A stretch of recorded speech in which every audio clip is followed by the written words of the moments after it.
भैया light of कर दीजिए।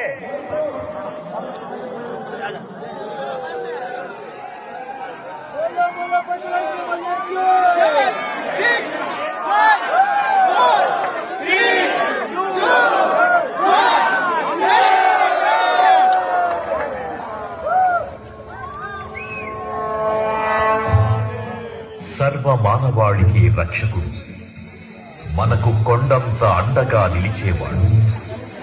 మనసులో తలచిన వెంటనే గుండెల నిండా ధైర్యాన్ని నింపగలిగే మహాయోధుడు, అభయహస్తంతో ఎల్లవేళలా మనల్ని కాపాడే ఆ పవనపుత్రుడి ఇప్పుడు మనసారా స్తుతించుకుంటూ శ్రీ పంచముఖ ఆంజనేయ స్వామిగా అవతారమెత్తిన కథ దృశ్య రూపంలో తిలకిద్దాం రండి. ప్రసన్నాంజనేయం ప్రభానిత్యకాయం